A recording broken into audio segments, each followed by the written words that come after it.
On the field now, your Sports Pass. I'm Doug Thompson, and welcome to the final episode of our special coverage of the big matchup in North Jersey between the Bergen Catholic Crusaders and the St. Peter's Prep Marauders.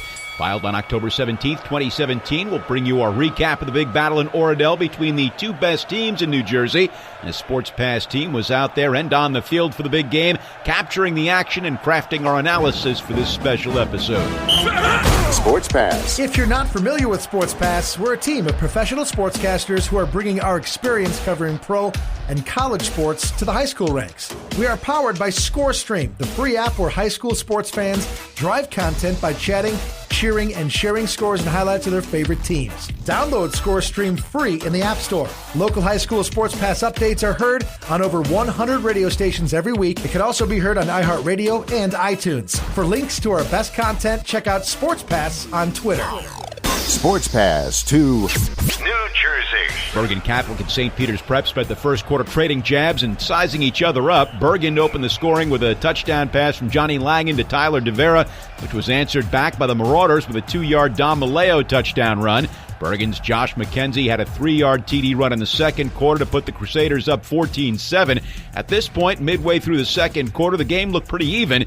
Both teams looked solid on both sides of the ball, while each offense certainly moved the ball down the field. They were hard-fought yards in the first half. The Marauders' offense had started to pound the rock well behind Maleo, and quarterback Masai Maynor was hitting receivers. The Marauders' defense, with Jason and Justin Adamalola, was keeping the run-option game of Langan somewhat contained, keeping gains to a minimum, and really forcing the Crusaders to earn every yard. The Crusader offensive line was humming, and the Crusader defense was keeping things pretty well contained. It's looking like the heavyweight battle would go all 12 rounds, but things started to change in the second quarter late, with the Crusaders leading 14-7 and driving past midfield. Marauder linebacker Shane Simon put a stop to the drive with an amazing interception that, frankly, very few players in the state could make. That was the point when the Marauders had the momentum and field position to help them tie the score heading into halftime. The Crusaders' defense would not have it, though.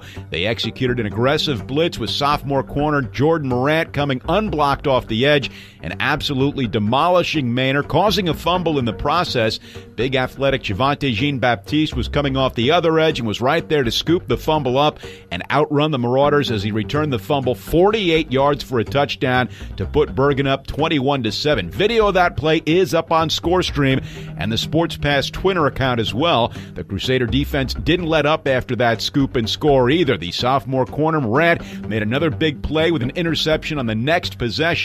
The Crusaders couldn't turn it into points because of a missed field goal, but the message was clear. That Crusader defense was out to dominate the Marauders. Heading into half, it felt like a close 21-7, but it was clear something would have to change for St. Peter's Prep if they were going to stage a comeback. Opening the second half, the Marauders cut into the lead quickly with a Maynor touchdown pass to Mark Walker to bring St. Peter's Prep within a score, down just 21-14. But that would be the last highlight for St. Peter's. The Crusaders' offensive line and quarterback Johnny Langan started to take over and control the flow of the game. The run-option game was on point, and plays that gained 1 to 2 yards in the first half were now going 5 to 10. It was clear that Bergen had the upper hand as Langan was audibling runs away from the strongest of the Marauder defensive linemen, Jason Adamalola. The 1-2-3 punch of Langan, McKenzie, and Ramir Johnson was methodically pushing the ball down the field. The Bergen Catholic O-line looked stronger and played with more energy than their adversaries on the Marauder defensive front in the second half. Quarterback Johnny Langan was riding the option handoff until the last possible second when he'd pull it back out and decide to keep it himself. Really helped keep the Marauders' D off balance. Langan played out of his mind in the second half, starting it off with a 3-yard touchdown run in the third quarter that put the Crusaders out front 28-14. The Crusader D continued to keep the Marauders bottled up with great pressure from their D-line. Mike Quick finished with 2 sacks, including a big one on a 4th down conversion attempt. That highlight is up on ScoreStream right now. Marquise Morris and Anthony Corbin each had a sack. The Crusaders' defensive front going short-handed, too, as Aeneas Cosmos Stars went down with a leg injury that kept him sidelined for the final 2 quarters. While the Bergen Catholic defense was keeping the Marauders in check, Johnny Langan was busy adding to his highlight reel. Dude was leading the offense down the field, mostly with the ground game, but it was a true team effort with the real all-stars being the offensive linemen. That is no more evident than early in the fourth quarter with Bergen leading 28-14 and inside the red zone driving for another score. Langan runs the ball to the right and gets wrapped up outside the 5-yard line, keeps driving his feet, and the big fellas come in with a major push as the scrum keeps driving forward. Eventually, Langan crosses the goal line with the ball for another Crusader touchdown to go up 35-14. Another stop by the Crusaders' defense led to a third second-half touchdown by Langan when he broke away from 2 defenders in the backfield before leaping into the end zone for his third and final touchdown of the second half, putting Bergen up 41-14. Videos of all 3 of those touchdowns are up on ScoreStream. Jump on there and check them out.